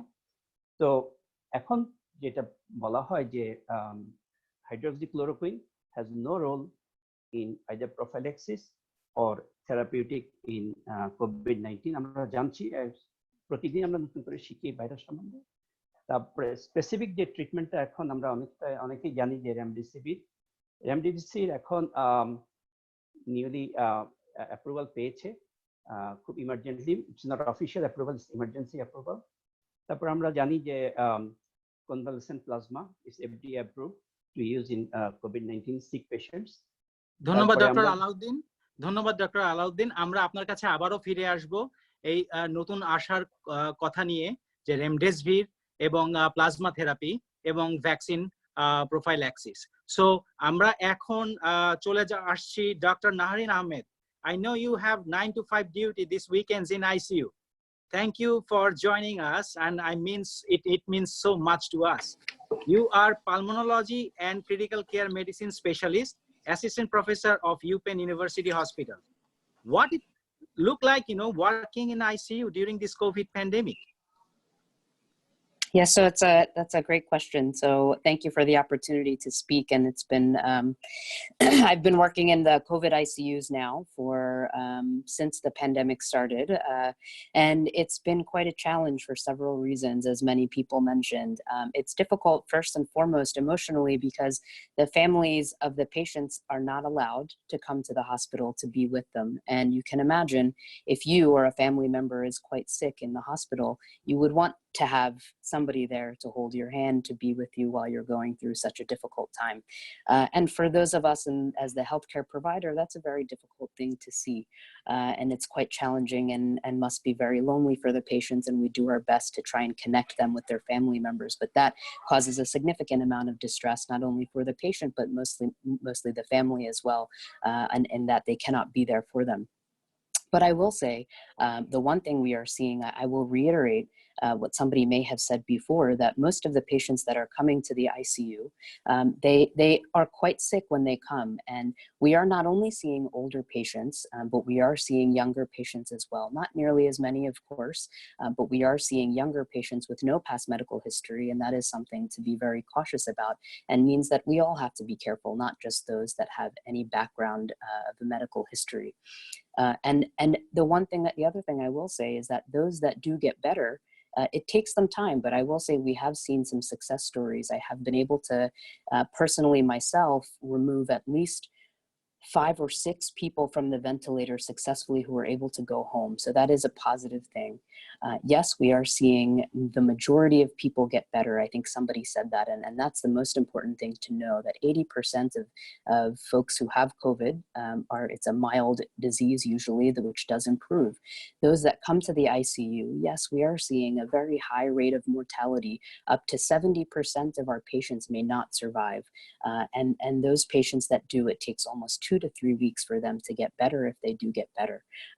But I do want to give that positive aspect that we have seen some people get better, and that is something that has been hopeful. Certainly in the beginning, it felt very different when we were seeing the patients so sick and we didn't know, will they get better? And now several weeks later, somebody I took care of 3 weeks back actually got to go home several days back. So that was very exciting to see that. And so I just wanted to make sure I mentioned that. But it has been a very interesting experience from a medical side, the scientific side of this, to see such a brand new type of disease. And every day, every week of this pandemic, we've been learning more and more about the patients, the disease process, and how we treat this. And so that's probably the best I can answer for that question. Thank you so much. Some of the media personalities are suggesting the idea of distributing home oxygen treatment for COVID patients. How safe is this for COVID positive patients receiving home oxygen or using CPAP for their treatment? So if I understand the question, you're saying to be able to do that at home, is that correct? Yes. So I think that the scary part about that is if somebody is at home diagnosed with COVID and has no other need for oxygen prior to this, unless and if they are stable, it's not safe to use home oxygen when somebody is acutely sick, meaning that we don't know whether they will get better or worse. And if they're needing oxygen with a new diagnosis of COVID, that's somebody who should be in the hospital and monitored until we know that they're better and no longer using oxygen. Those that have CPAP at home and those that have oxygen at home for other medical diseases that they were using it for, they especially should be somebody who should be monitored in the hospital if they were to get sick and have trouble breathing and require more oxygen. So I would say overall, unsafe to use it at home if you're requiring oxygen, and that's something that should be monitored within a hospital. What are the current trends in Pennsylvania that you are seeing at this point? So I'm glad to say that the latest trend in the Philadelphia and Pennsylvania area is overall the trend of new cases has been decreasing. However, we're not necessarily seeing that consistently yet. There is still some day-to-day variability, but overall we are seeing a general decrease. I can tell you in the Penn hospital systems alone, the number of admissions that have come in the last several days has overall gone down. And the number of ICUs and general ward floors that are filled with patients, the number of patients has decreased as well. So overall, we are seeing the trends in the right direction, and we're hopeful that that continues over time. Thank you so much, Dr. Nahareen. Based on what you have seen, what is the message you want the community to know? So I think based on what I've seen, this is a scary disease. I think we all can agree on that. And the thing that has been helping the most, in my opinion, having seen this from the beginning to the end, is how early I should commend the Pennsylvania government for having shut down early on. I think that made the biggest difference, such that we were able to prevent the disease getting to the extent that it did in New York City, and having some colleagues that are there working in New York. It's also where I trained and for my fellowship. They really have been going through quite a difficult time. I'm glad to know that the measures that we've taken have worked. And so I would say, I know it's difficult for everybody, but please continue to be aggressive about hand washing, about wearing a mask when you're out, about self-isolation and quarantining and monitoring symptoms, because it's working. We are seeing that that's working. And so keep that up. And until and when it's time for the economy to kind of open back up, or for people to go back to work, but just, keep doing what you're doing. It's very important because it has been working. And yes, there will and may be a new normal to how we proceed with our day-to-day, but I'm hopeful that we will be able to see this continued trend of a decline in the number of cases as long as we continue to do what we're doing. Thank you, Dr. Nahareen Ahmed. দর্শক, আপনারা শুনছিলেন doctor Naharin Ahmed, pulmonology and ICU critical medicine specialist, covid এর last line of defence আমি বলবো তারাই। আপনাদেরকে salute. Sabina Sharmin, আপনার কাছে যে কমিউনিটিতে চিকিৎসার যেগুলো আপনারা দিচ্ছেন এই করোনার সময়, প্রিভেন্টিভ সাপ্লিমেন্ট থেরাপি হিসেবে কিছু আপনারা রিকমেন্ড করছেন কিনা? Vitamin C, vitamin D, zinc, অনেক কিছুই বাজারে চাউল আছে, কোনোটাই কি আসলে খুব একটা রিকমেন্ড করছেন কিনা আপনারা? ডক্টর সাবিনা শারমিন। ধন্যবাদ ডক্টর আশিক আপনার প্রশ্নটি জন্য। তো আমি একটু ইলাবোরেটলি বলছি এই জিনিসটা, যে করোনা একটি ভাইরাল ডিজিজ এবং এটি নতুন আমাদের সবার জন্যই। তো এটা ট্রিটমেন্টকে যদি আমরা এভাবে নেই, যে কোনো ডিজিজেরই prevention is better than cure. তো আমরা যেটা আউটপেশেন্ট অফিসে করে থাকি সেটা হচ্ছে যে আমরা সিমটোমেটিক ট্রিটমেন্ট দিয়ে থাকি এবং প্রিভেন্টিভ কিছু অ্যাডভাইস দিই। তো আপনার প্রশ্নের উত্তরটা প্রথম দিয়ে নেই, তারপর আমি আমরা কিভাবে ম্যানেজ করি সেটা বলি। সাধারণত আমরা সিমটোমেটিক বা সাপোর্টিভ ট্রিটমেন্টে আমরা ভিটামিন গুলো সাপ্লিমেন্টস বলি না, কিন্তু এটা যে কোনো ডিজিজেরই যদি বডি ইমিউনিটি স্ট্রং থাকে তাহলে সে ফাইট করতে পারে বেশি। আপনি দেখবেন যে যারা কমন কোল্ড হয়েছে বা ফাইব্রোমাইলজিয়া, ফ্যাটিক, এগুলোতে ভিটামিন সি, ভিটামিন ডি এমনিতেই খেত, আর অনেকে বয়স হলে এমনিতেই ভিটামিন ডি খেয়ে থাকেন। এখন কেউ যদি আগে থেকে খেতেন, দে শুড কন্টিনিউ। তবে আমরা যেটা সাজেস্ট করে থাকি যে খাওয়ার মধ্যেই ভিটামিন আছে, যেমন কেউ যদি ভিটামিন সি কিনে খেতে পারেন সেটা ডিফারেন্ট, আপনি 2 গ্রামের বেশি খাবেন না, কারণ হচ্ছে ভিটামিন সি একটা ট্যাবলেটে 200 মিলিগ্রাম অথবা 500 মিলিগ্রাম ট্যাবলেট বা ক্যাপসুল পাওয়া যায়। এটা ম্যাক্সিমাম দিনে 2 গ্রামের বেশি খাবেন না, স্পেশালি যাদের কিডনি প্রবলেম, কিডনি টক্সিসিটি হতে পারে। যে কোনো কিছুই অতিরিক্ত হলে খারাপ। ভিটামিন ডি টক্সিসিটি একটু কম, তবে খেতে চাইলে কেউ 1000 বা 2000 ইউনিট ডেইলি ইন্টারন্যাশনাল ইউনিট একটা সাপ্লিমেন্ট খেতে পারেন। আর অনেকে যেটা জিঙ্ক খেয়ে থাকে, জিঙ্কের ক্ষেত্রে হলো যে আমরা সাজেস্ট করি না, কিন্তু এটাও বডির ইমিউনিটি বাড়ায় জিঙ্ক, কিন্তু জিঙ্কের একটা টক্সিসিটি খুবই কমন, যেটা আমি একটা পেশেন্টও পেয়েছি, যে জিঙ্ক দেখা যায় যে 20 মিলিগ্রাম অথবা 50 মিলিগ্রাম পর্যন্ত খাওয়া ঠিক আছে, কিন্তু যদি অতিরিক্ত খায় 150-এর উপরে যায় তাহলে কিন্তু toxicity which can present headache, মাথা ব্যথা, নজিয়া, ডায়রিয়া। এবং আমার পেশেন্টের এটিই ছিল। প্রথম আমি ভেবেছি যে কোভিড সিমটম, কিন্তু কিছুই মিলছে না। পরে আমি জিজ্ঞেস করলাম, তখন জানা গেল উনি জিঙ্ক খাচ্ছিলেন। তো এই ব্যাপারগুলো কেয়ারফুল থাকতে হবে। এখন যেটা আমরা যেটা অফিসে করেছি সেটা হচ্ছে যে সাপোর্টিভ এন্ড সিমটোমেটিক ট্রিটমেন্ট, যেটা আমি বলতে চাই অনেকেরই জানার জন্য, হয়তো অনেকেই জানেন এর মধ্যে, যে এটি একটা ডিজিজ, আপনি আপনার চিকিৎসক, সেটা সবচেয়ে ভালো দিক। সো আপনি কি করবেন, একটা ডিজিজ হলে বা আপনি যদি জানলেন আপনার কোভিড টেস্ট হয়েছে অথবা সিমটম হচ্ছে, আপনার একটা প্ল্যান করে ফেলতে হবে ফ্যামিলির সাথে এবং আপনার নিজে। প্রথম হলো আপনার সম্ভব হলে একটা আলাদা রুমে থাকবেন, এবং যদি পারেন একটা বাথরুমও আলাদা ইউজ করতে চেষ্টা করবেন। ঘরের কোনো কিছু আপনি কমনলি শেয়ার করবেন না, যিনি আক্রান্ত ব্যক্তি অবশ্যই সবকিছু আলাদাভাবে রাখবেন। এবং যখন আপনি কমন স্পেসে আসবেন, ফ্যামিলি লিভিং বা কিচেন বা যেখানে আপনার আসতেই হয়, 6 ফিট ডিস্টেন্স এবং ফেস মাস্ক ইউজ করবেন। এ সময় সবার সাবধানে থাকতে হবে। এটাকে আমরা বলে থাকি সেলফ আইসোলেশন। আমরা অ্যাডভাইস দিয়ে দিই পেশেন্টদেরকে, তারপরে আমরা তাদেরকে বলি যে যতটা সম্ভব পাবলিক ট্রান্সপোর্ট ইউজ না করতে, এবং গ্রোসারি বা শপিং এ যেতে হলে খুবই লিমিট টাইম তারা যাবে এবং উপযুক্ত প্রিভেনশন নিয়ে। তারপরে হচ্ছে যে তারা চেষ্টা করবে ওষুধগুলো যেন একবারে নিয়ে আসে। আর বাকি যে প্রিভেনশন কেয়ার সেগুলি এর আগে ডক্টর জিয়াউদ্দিন আহমেদ বা অনেকেই বলেছেন। তা আমি এখানে সাপোর্টিভ ট্রিটমেন্টের মধ্যে যেটা বলতে চাই, জ্বর হলে প্রথম কথা হচ্ছে বুঝতে হবে জ্বর দিনে 2 বার মাপতে হবে। যদি সত্যি একবার 2 বার না মাপতে পারে, একবার মাপেন, বিকালের জ্বরটা মোর ইম্পর্টেন্ট। টেম্পারেচার মধ্যে 100.4। অনেকের এক্ষেত্রে দেখা যায় কোভিডের ক্ষেত্রে চিলস বা গায়ে ম্যাচ ম্যাচ করে, সেটা একটা চিলস, শরীর ভালো লাগছে না, কিন্তু জ্বর বলতে হলে টেম্পারেচার 100.4 এর বেশি। তার কিন্তু যদি 101 এর বেশি হয় সেটা একটা ওয়ার্নিং। আর হচ্ছে ওনারা খাবেন কি, টাইলেনল। টাইলেনল খাবেন, কখনোই আইবুপ্রোফেন বা এনএসআইডিটা আমরা ইনহিবিট করে থাকি। এটা অনেক সাইড ইফেক্টস আছে, বিশেষ করে গ্যাস্ট্রিক আলসার, কিডনি টক্সিসিটি। এছাড়া কোভিড এর সময় এটা একটা প্যাথোজেনেসিস রিলেশন আছে, যেটা ট্রায়ালে আছে। তারপর হচ্ছে বেশি পানি খাবেন, নিজেকে হাইড্রেট রাখবেন, খাওয়া দাওয়া ব্যালেন্স ডায়েট করবেন। আর কেউ যদি অ্যাজমা থাকে বা সিওপিডি থাকে, ওনারা ইনহেলার ইউজ করবেন। নেবুলাইজারটা আমরা সাজেস্ট করি না, কারণ এটা যেহেতু অ্যারোসল ড্রপলেট, এটা ভাইরাসটা ইনোকুলেশন হতে পারে, সেজন্য ওটা ট্রাই টু বি অ্যাভয়েড।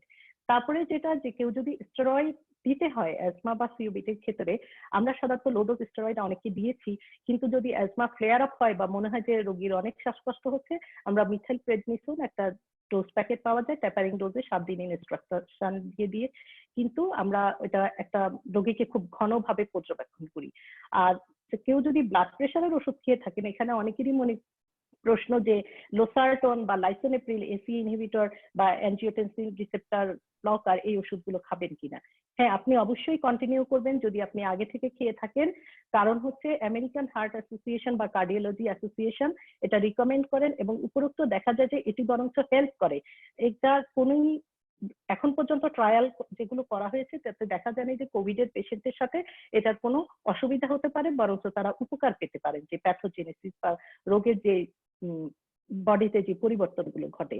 তাছাড়া হচ্ছে যে আমরা ওনাদেরকে আরো বলে থাকি ডায়াবেটিসটা কন্ট্রোলে রাখবেন, ব্লাড প্রেশার কন্ট্রোলে রাখবেন, এবং আমরা প্রত্যেকটা রোগীকে কিছু ওয়ার্নিং সাইন সম্বন্ধে বলে দিই, যেটা হচ্ছে আপনার যদি শ্বাসকষ্ট বেশি হয়, বুকে ব্যথা হয় অথবা বুকে চাপ লাগে, মুখ নীল হয়ে যায়, অথবা আপনার যেটা সাইনোসিস বা ব্লুইশনেস হয়ে যাচ্ছে, লিপস নীল হয়ে যাচ্ছে, অথবা অচেতন হয়ে যাচ্ছেন, ফ্যামিলি মেম্বাররা দেখছেন ওনার অবসাদগ্রস্ততা অনেক বেড়ে গেছে, সাথে সাথে ইটস এ ওয়ার্নিং সাইন। বিশেষ করে যারা এজেড পেশেন্ট মোর দেন 65 অথবা এনি এজ 50 ইয়ার্স এর অ্যাবাভে কারো কোমরবিডিটিস আছে তাদেরও এই ওয়ার্নিং সাইন হতে পারে।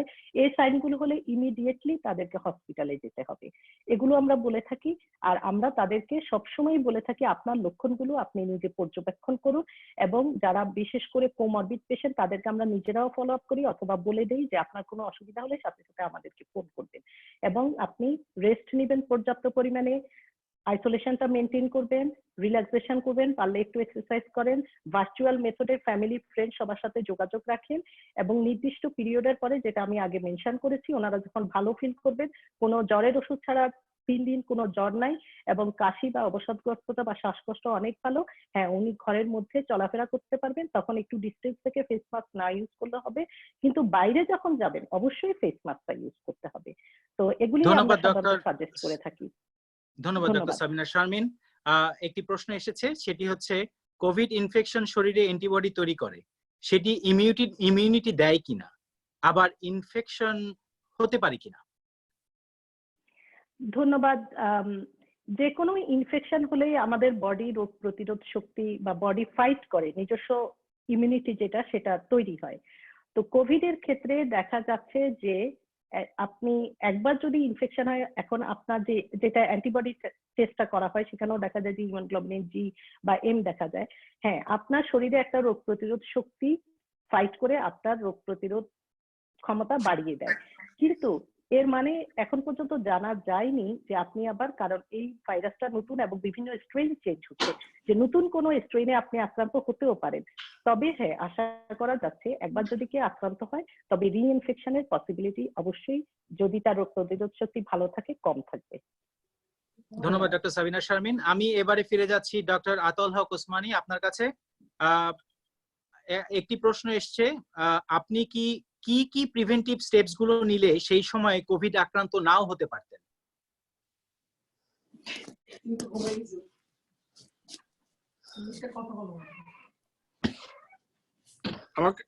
আমাকে শোনা যাচ্ছে? জি শুনতে পাচ্ছি আপনাকে ডক্টর আতাউল। আচ্ছা, ধন্যবাদ। মানে প্রশ্নটা হলো যে এমন কোন প্রিভেন্টিভ মেজার নিলে আমি হয়তো নাও পেতে পারতাম, এটাই নাকি? জি আচ্ছা, তো আসলে হ্যাঁ, এখন ওটা প্রথম দিকে ছিল মার্চের, যদিও আমরা তখন প্রিভেন্টিভ মেজার নিচ্ছিলাম। আমরা প্রথম দিকে মার্চের প্রথম 2 সপ্তাহ আমরা করতাম কি যে যদি কোনো সর্দি কাশি জ্বর অসুস্থ রোগী আসে তাদের জন্য আমরা একটা রুম ঠিক করেছিলাম অফিসে, যে তাকে একটা মাস্ক দিয়ে সাথে সাথে তার ইন্স্যুরেন্সও চেক করার দরকার নেই, রাইড উপর তাকে ওই রুমে মাস্ক দিয়ে বসে রাখবে, আর প্রোভাইডার যে ফ্রি হবে সে প্রোটেকশন নিয়ে তাকে দেখবে, আর অন্যরা রেগুলার পেশেন্ট গুলো রেগুলার এভাবে দেখা হবে। তো যে পেশেন্টের কথা আমি বলেছিলাম যার কাছ থেকে আমি পেয়েছি, দুঃখজনক হলো সত্য, she was not sick, she came for different reason. So later when she got admitted in the hospital, ভর্তি হলো, তারপরে আমিও যখন সিক হলাম তখনই তো পরে আমি হাজবেন্ড থেকে শুনলাম যে যেদিন আমরা তাকে দেখেছি সে ওই দিনই বাসায় যাওয়ার পরের দিন সন্ধ্যা থেকে তার শুরু হয়েছে একটু জ্বর, গলা ব্যথা ইত্যাদি। তো ওই দিনে আর কি তো দেখা গেল যে সে তো আরো হিস্ট্রি আমরা পেয়েছি, তারও 6 দিন আগে উইকেন্ডে, মানে আমি ফ্রাইডে তাকে দেখেছি, আর তার আগের স্যাটারডেতে তারা এক বাসায় দাওয়াত খেয়েছে, তো ওখান থেকে আরো 2 জন এরকম কোভিড আক্রান্ত হয়ে হাসপাতালে, তো আমি হিস্ট্রিটা ভালো করে পেয়েছি আর কি।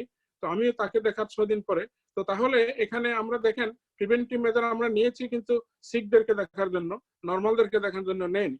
তো এখন দেখা যাচ্ছে যে তো প্রিভেন্টিভ মেজার এখন আমরা যেটা চিন্তা করছি, এখন আমরা অফিসে রোগী দেখতে গেলে সামনে our life has to be change. আমরা ওই আগের মতো আর করতে পারবো না, ওই অফিসের মধ্যে 20-30 জন ওয়েটিং রুমে গিজ গিজ করে বসাইতে পারবো না। তারপর আমরাও all the stuffs we have to B protected. এইভাবে করে আমাদেরকে দেখতে হবে আর কি। তো তাহলে বোঝা গেল যে প্রোটেক্টিভ মেজার নিতে পারলে কিন্তু হয়তোবা I would have been protected আর কি। জি, থ্যাংক ইউ ডক্টর আতল ভাই। এরপরে আমার প্রশ্নটি থাকবে ডক্টর আলাউদ্দিন ভাইয়ের কাছে। আলাউদ্দিন ভাই, আপনি আমাদেরকে বলবেন যে রেমডেসিভির এবং হাইড্রক্সিক্লোরোকুইন এদের সাইড ইফেক্টের সম্ভাবনা কিরকম ছিল, এবং এখান থেকে প্লাজমা থেরাপি বেটার কিনা, এবং প্লাজমা থেরাপির অপশনগুলো কিভাবে আসলে অ্যাভেলেবল আছে কিনা, ডক্টর আলাউদ্দিন। ধন্যবাদ আশিক। প্রথমে আমরা হাইড্রোক্সিক্লোরোকুইনের ব্যাপারটা বলি, যেটা প্রথমেই আমরা শুরু করেছিলাম। তো হাইড্রোক্সিক্লোরোকুইন মার্কেটে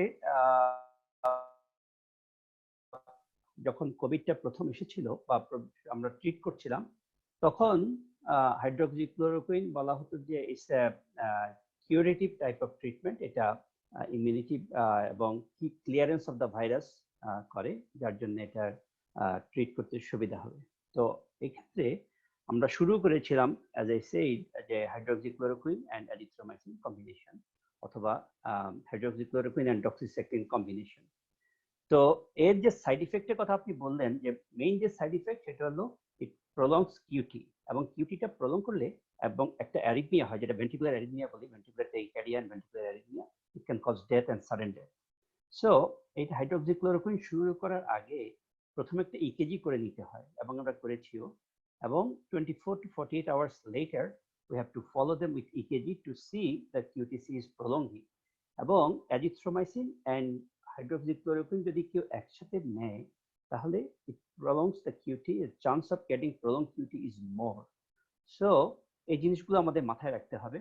তো পরবর্তীতে এখনকার আমাদের অ্যাজ আই সে যে কোভিড-19 সম্বন্ধে আমরা প্রতিদিনই শিখছি, প্রতি সপ্তাহে নতুন কিছু আসছে। তো এখন যে লেটেস্ট স্টাডি বলা হচ্ছে, এবং স্টিল আন্ডার ট্রায়াল, যে হাইড্রোক্সিক্লোরোকুইনের কোনো কিউরেটিভ অর প্রিভেন্টিভ কোনো রোল নেই, সেজন্য এটা এখন আর আমরা ব্যবহার করছি না। আচ্ছা, আপনার পরবর্তী প্রশ্ন যেটা, সেটা হচ্ছে রেমডেসিভির। তো রেমডেসিভির একটা অ্যান্টিভাইরাল মেডিসিন, যেটা আরএনএ যে ভাইরাসটা, আমাদের কোভিড-19 যে আরএনএ ভাইরাস, এটার প্রলিফারেশনটা প্রিভেন্ট করে।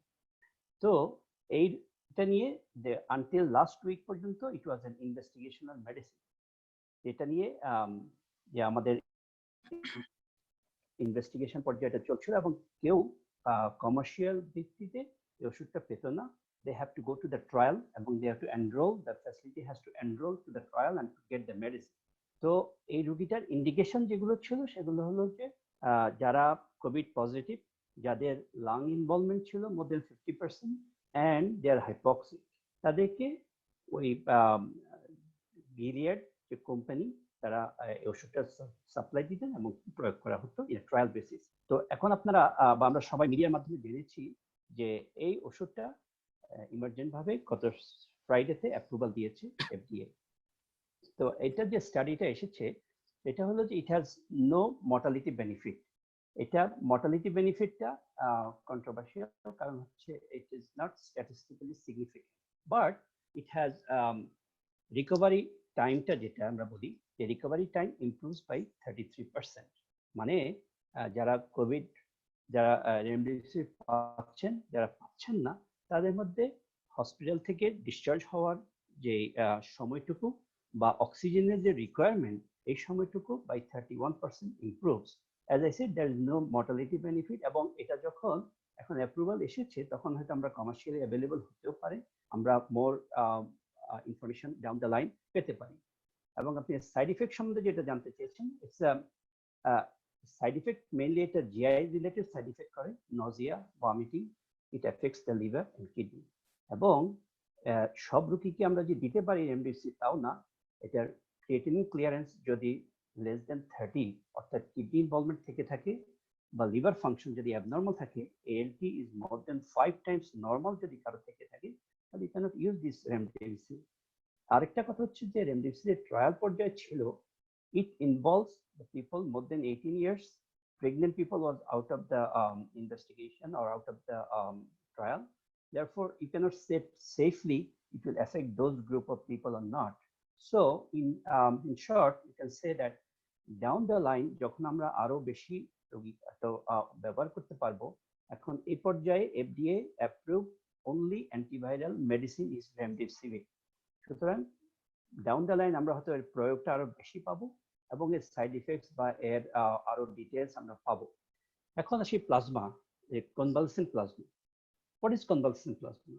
কনভালসেন্ট প্লাজমাটা হলো যেই রোগীর একবার কোভিড-19 হলো, একটু আগে ডক্টর শারমিন বললেন, তার 2 সপ্তাহ পরে তার শরীরে একটা ইমিউনোগ্লোবুলিন জি তৈরি হয়। এই ইমিউনোগ্লোবুলিন জিটা যদি অন্যের শরীরে প্রয়োগ করা যায়, তখন সেই ইমিউনোগ্লোবুলিন জি এবং যে ভাইরাস, সেই ভাইরাসের এগেইনস্টে গিয়ে it will try to kill and reduce that viral load and try to improve the patient's condition. তো প্রথম যে ট্রায়ালটা এসেছে এই প্লাজমা কনভালসেন্ট প্লাজমা নিয়ে, সেটা চায়নাতে দেখা গেছে 5টা ভেরি সিক পেশেন্ট, দে আর অল ইনকিউবেটেড, এবং তাদের শরীরে এই প্লাজমাটা কনভালসেন্ট প্লাজমাটা প্রয়োগ করা হয়েছে এবং within 12 days they showed that the signs symptoms of improvement and majority of them are, মানে সবাই down the line ভেন্টিলেটর থেকে অব্যাহতি পেয়েছে বা তাদেরকে উইথড্র করা হয়েছে ভেন্টিলেটর থেকে, and most of them eventually got better. তো সেখান থেকে এখন প্লাজমার কনভালসেন্ট প্লাজমার যে ব্যবহার সেটা এসেছে এবং এটা FDA অ্যাপ্রুভড একটা ট্রিটমেন্ট।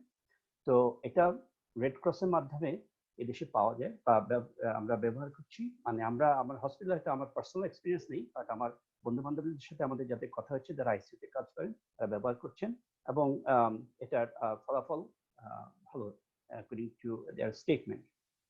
তো এই হচ্ছে আপনার যে 3টে প্রশ্ন, হাইড্রোক্সিক্লোরোকুইন, রেমডেসিভির এবং কনভালসেন্ট প্লাজমা। ধন্যবাদ, অসংখ্য ধন্যবাদ ডক্টর আলাউদ্দিন আপনাকে। এরপরে আমি প্রশ্ন নিয়ে যাচ্ছি ডক্টর জিয়াউদ্দিন আহমেদের কাছে। ডক্টর জিয়াউদ্দিন আহমেদ, শুনছি। ডক্টর জিয়াউদ্দিন আহমেদ, করোনা নিয়ে অনেক প্রশ্নই রয়ে গেছে। আপনি পিপিই নিয়ে বলছিলেন, একটি প্রশ্ন আছে যে 3-ডাইমেনশনাল প্রিন্টার ইউজ করে পিপিই প্রডিউস করা যায় কিনা, এটি দেশে এবং এদেশে আমি মনে করি যে এই প্রশ্নটি একটি আসলে ক্লারিফাই করা দরকার। পিপিই কি জিনিস এটা আগে মানুষের বোঝা দরকার।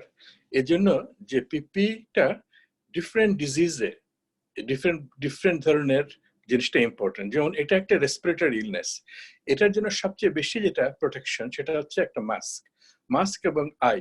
আমরা মুখ, নাক এবং চোখকে যদি প্রোটেক্ট করি, সেটার জন্য আমাদের যেরকম N95 মাস্ক বা ভালো মাস্ক পরা, গগলস পরা, এটা কিন্তু বেশি ইম্পর্টেন্ট।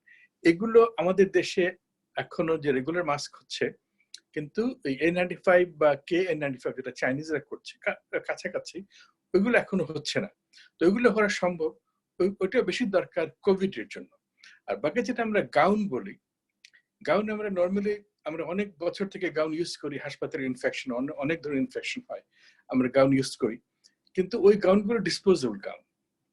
আমাদের যদি আমরা এই ডিসপোজ গাউন ইজ ওকে, কিন্তু আমাদের দেশের জন্য, বাংলাদেশের জন্য বা অন্যান্য গরিব দেশের জন্য এই লক্ষ লক্ষ টাকার ডিসপোজেবল গাউন একবার পরে যদি কেউ এটা নিয়ে না ফেলে দেয়, আমি শুনছি বাংলাদেশে এটা পরে মানুষ ঘুরে বেড়াচ্ছে, এক রুম থেকে আরেক রুমে যাচ্ছে, ওটা কিন্তু ভাইরাস গুলো যদি ওখানে লাগে, সবচেয়ে বেশি ভাইরাস বাইরে দেখা গেছে ওয়ান অফ দ্য সবচেয়ে বেশি হচ্ছে যখন এই গাউনটা খুলে, চায়নাতে তারা দেখেছে গাউনটা যখন খুলে ঝাড়া দেয় তখন ভাইরাসটা নাকে ঢুকে যায়। সুতরাং অনেক সময় আমরা এখানে কোথায় পিপি ব্যবহার করব, আইসিইউতে একরকম পিপি ব্যবহার করব, অফিসে আমরা একরকম গাউন ব্যবহার করব। তো গাউনটা যে কোন গাউন হতে পারে। বাংলাদেশের জন্য যেটা ইম্পর্টেন্ট, যেটা এখন FDA সিডিসিও বলছে, সেটা হচ্ছে কাপড়ের গাউন। কি কাপড়? ইভেন কটন এবং পলিয়েস্টার এবং মিক্সড, এটা আবার 50 বারের বেশি ধোয়া যায়। তো এই পিপি গুলো কাপড়ের গাউন, ক্যাপ, মাস্ক এবং আই প্রোটেকশন উইথ 3D যেগুলো করা যায় সেটা করা যেতে পারে। করছে নিউ ইয়র্কে একটা মেয়ে আমাদের, সে একটা হেড গিয়ার বানাচ্ছে, এগুলো করা যেতে পারে। কিন্তু পিপি থেকে বেশি যেটা 3 ডাইমেনশন করছে তারা হচ্ছে ভেন্টিলেটর বানাচ্ছে, উইচ ইজ ওকে। কিন্তু রেগুলার পিপি তে অত ফ্যান্সি যাওয়ার দরকার নাই। বেসিক জিনিসটা আমরা যদি বুঝি তখন আমরা এটা যেন ইউজ করি। তো পিপি তে আমার হচ্ছে যে এটা খালি অসুখ না, ভবিষ্যতে আমাদের এটা থাকবে এবং আমরা আন্ডারস্ট্যান্ড করতে হবে। হাত ধোয়া ব্যাপারটা অনেকে গ্লাভস পরে যায়, দেখা গেছে যে সি ডিফিসিল এবং কিছু ভাইরাসে গ্লাভস পরলেও হাতটা ধুতেই হবে সাবান দিয়ে, এবং অ্যালকোহল দিয়ে কোনো কাজই হবে না। সুতরাং কি কি কারণে আমরা পিপি ইউজ করতেছি, প্রোটেকশন ইউজ করছি, এটা যদি আমরা জানি তখন আমাদের জন্য এটা জানাটা আমাদের হ্যান্ডেল করাটা সুবিধা হবে। হ্যাঁ, ঠিকই বলেছেন ডক্টর জিয়াউদ্দিন আহমেদ, যে 3 ডাইমেনশনাল প্রিন্টার ইউজ করলে এটা ফিজিক্যাল প্রোটেকশনটা দিতে পারবে, কিন্তু যে মেকানিক্যাল যে প্রোটেকশন, ইলেকট্রোস্ট্যাটিক প্রোটেকশন এবং আপনার পোরাস মেমব্রেনের মতো যে জায়গাগুলো ফিল্ট্রেশন এবং ময়েশ্চার কন্ট্রোল, এই জিনিসগুলো 3D প্রিন্টার দিয়ে মাস্ক তৈরি করলে, তারপরে গাউন তৈরি করলে সেই প্রোটেকশন গুলো আসবে না। আপনাকে অনেক ধন্যবাদ। আরেকটি প্রশ্ন, ইন্টারেস্টিং প্রশ্ন, এখন তো অনেক জায়গায় আবার বিচ ওপেনও হয়ে যেতে পারে। যদি বিচ ওপেন হয় তাহলে কি করোনা ভাইরাসে সুইমিং করে আক্রান্ত হওয়ার সম্ভাবনা আছে কিনা? সল্ট ওয়াটার সুইমিং করে আক্রান্তের সম্ভাবনা নাই এখনো, ওইভাবে পানির মধ্যে থেকে এটা ওইভাবে আসে নাই। বাট আমরা এখনো জানি না যে পানির মধ্যে ক্লোরিন থাকে, সুইমিং পুলে ক্লোরিন থাকে, ইট মে বি প্রোটেক্টিভ, আর সল্ট ওয়াটারে সল্ট থাকে, ইট মে বি প্রোটেক্টিভ। তো এগুলো এখনো জানা যায়নি। তো এটা আমরা জানি আপাতত যে এটা স্টুলের মাধ্যমে, মলের ওয়েস্ট ওয়াটার এটা পাওয়া গিয়েছে, এবং এটা কি স্প্রেড হবে, এটা স্প্রেড হয়ে কি আমাদের দেশে মানুষকে, যদিও এটা খেলে এটা হয়তো আমাদের অ্যাসিডের মধ্যে মারা যাবে, কিন্তু ওখান থেকে যদি আমরা টাচ করি, যেমন আমরা জানি যে বাথরুমে অনেক বেশি করোনা ভাইরাস পাওয়া যাচ্ছে। কেন? যখন আমরা ফ্লাশ করলে এবং যদি বাথরুমে ভেন্ট থাকে, ভ্যাকুয়াম থাকে, তখন ওই ফ্লাশ থেকে যে একটা স্টার আপ, ওখান থেকে কিন্তু করোনা ভাইরাস বাথরুমের মধ্যে প্রচুর বেশি পাওয়া গেছে। এবং যে রোগী সে বাথরুম থেকে যাওয়ার পর যদি কেউ ওখানে ঢুকে, তার যে গুড চান্স আছে সেগুলো ইনহেল করবে। তো পানির মধ্যে থেকে ডাইরেক্টলি না আসলেও পানির থ্রুতে এটা কন্ট্যাক্ট হয়ে মুখের মধ্যে যদি আসে তাহলে এটা হতে পারে। জি, ধন্যবাদ আপনাকে। এরপরের যে প্রশ্নটি আমরা দেখতে পাচ্ছি যে অনেকেই ঘরে পোষা বেড়াল বা কুকুর পুষছেন। মানুষ থেকে কুকুর বা বেড়ালের কোভিড হতে পারে, এবং নিউ ইয়র্কে 2টি বেড়াল এবং নর্থ ক্যারোলিনায় ভেরি রিসেন্টলি একটি কুকুরের কোভিড-19 পজিটিভ এসেছে, যেটি একটা নতুন সমস্যা তৈরি হচ্ছে, যে ট্রান্সমিসিবিলিটি, যে কুকুর থেকে মানুষের আসছে কিনা। আমরা জানি যে ব্যাট থেকে করোনাটা এসেছে, তো কুকুর থেকে আর বেড়াল থেকে যদি এসে থাকে তাহলে কি এদেরকে টেস্ট করার কোনো নিয়ম চালু হয়েছে? সিডিসি কি বলে? এটা এখনো ওইভাবে কিছু বলে নাই, তবে প্রথমে বলা হয়েছিল যে পেট থেকে এটা ট্রান্সমিট হয় না। যখন ইনসিডেন্স ধরা পড়ছে, এখন এটা নিয়ে চিন্তা ভাবনা হচ্ছে পেট থেকে, লালা থেকে আসে কিনা, কারণ কুকুর অনেক সময় মানুষকে চাটে, এবং বিড়ালের সিক্রেশন থেকে আসে কিনা, এগুলো এখনো ক্লিয়ার না। তবে এটা জানা গিয়েছে যে পেটের হয়, which is bad thing, because হওয়া মানেই হচ্ছে যে পেট ইজ এ ফ্যামিলি মেম্বারের মতো ক্লোজ কন্ট্যাক্টে আসবে। জি, ধন্যবাদ। ডক্টর জিয়াউদ্দিন আহমেদ, আপনার কাছে আমার আরেকটি প্রশ্ন রয়েছে। আসলে করোনা নিয়ে তো অনেক স্ট্রেসের ভিতর দিয়ে আমরা যাচ্ছি। আসলে এর শেষ কোথায়? লকডাউন উঠিয়ে দেয়া হবে শোনা যাচ্ছে, নিউ নরমালটা কি হবে? এটা একটা প্রশ্ন, মিলিয়ন ডলার প্রশ্ন, যেটা আমরা এই যে আজকে যে সুন্দর আলোচনা হলো, প্রত্যেকের কথার ভিতর দিয়ে নুরুন্নাহা সুন্দর করে সাইকোলজিক্যাল কথা বললো, নাহরিন ফেয়ার হাসপাতালে যে রোগীটা মারা যাচ্ছে, ফ্যামিলিকে টাচ করতে পারতেছে না, আমাদের ফুল জিনিসটাকে চেঞ্জ করে দিচ্ছে। এবং আরেক কথাগুলো উঠছে যে আমাদের সব জিনিসে একটা ডাক্তারিতে চেঞ্জ হবে। আতাউল যেটা বললো যে আমরা রোগীকে এখন আর একসাথে আনবো না, বা আমরা মাস্ক পরবো, কিন্তু ফিনান্সিয়াল যেটা, আমাদের যে ব্যবসাগুলো, মানুষ দোকানগুলো, মেসিস, অন্য দোকানগুলো থেকে যারা চাকরি করে, যারা ওখান থেকে লাইভলিহুড আর্ন করে, হোল ইকোনমি যখন কলাপস করে যাবে, এটা থেকে কিভাবে আমরা সার্ভাইভ করব? তারপরে বিভিন্ন দেশে, যেমন বাংলাদেশে মোস্ট অফ দ্য ডিপেন্ড করে মানুষের প্রবাসীদের আয় অথবা গার্মেন্ট ফ্যাক্টরি, এগুলোর কি হবে কম্পিটিশনে? তো সব মিলিয়ে প্রত্যেকটা দেশে, প্রত্যেকটা মানুষের, প্রত্যেকটা চাকরিতে, প্রত্যেকটা জিনিসে কিন্তু একটা নাড়া পড়বে। এখন আমাদের লিডারশিপের উপর ডিপেন্ড করবে যে আমরা ফান্ডটা কোথায় দিব, ব্যবসা দিয়ে দেবো, না আমরা হেলথ ইমপ্রুভমেন্টে দিব, না এডুকেশনে দিব, না বিজনেস মেকআপে দিব। তো নিউ নর্মাল বিভিন্ন টানাটানিতে পড়বে। আমরা যদি এগুলো প্রকাশ করতে পারি, এগুলোকে নিয়ে আমরা রিসার্চ করতে পারি, তখন আমরা এমন একটা জায়গায় আসতে হবে যে সহাবস্থান। কারণ করোনা কিন্তু যাবে না, করোনা আসছে এবং আমরা জানি এটা ফলে আবার আসবে, এবং এই ফলে যেন এরকম না হয় এবং টিকা হওয়ার কথা। আমরা জানি যে এই 2 দিন আগে চায়নাতে আমরা দেখলাম যে একটা স্টাডি করেছে 285 পেশেন্টকে, এটা সন্দেহ ছিল, তারা দেখছে যে 19 দিনের মধ্যে সবারই 100% সবার অ্যান্টিবডি এসেছে, which is good thing। কারণ অ্যান্টিবডি প্রোটেক্টিভ হবে কিনা, যদি প্রোটেক্টিভ হয় তাহলে ভ্যাকসিন কাজে লাগবে, ভ্যাকসিন কাজে লাগলে আমাদের অনেক প্রবলেম সলভ হবে। তো এসব কিছু আনসার্টেন। তো নিউ নর্মাল, আমরা জানি যে নিউ নর্মাল, একটা জিনিস বলতে পারবো যে পুরোনো নর্মাল থেকে নিউ নর্মাল ডিফারেন্ট হবে। কিভাবে ডিফারেন্ট হবে এটা আমাদেরকে ডিকটেট করবে ডিফারেন্ট সিচুয়েশনস। জি, ধন্যবাদ ডক্টর জিয়াউদ্দিন আহমেদ, আপনাকে অসংখ্য ধন্যবাদ আমাদের সাথে থাকার জন্য। এবং আমি সবাইকে অনুরোধ করব আর একটু ধৈর্য ধরে থাকুন। এরপরে আমরা ফিরে আসব ডক্টর নুরুন বেগমের কাছে। আমরা জানতে চাইবো করোনায় প্রিভেন্টিভ এবং কোপিং স্কিল সম্পর্কে।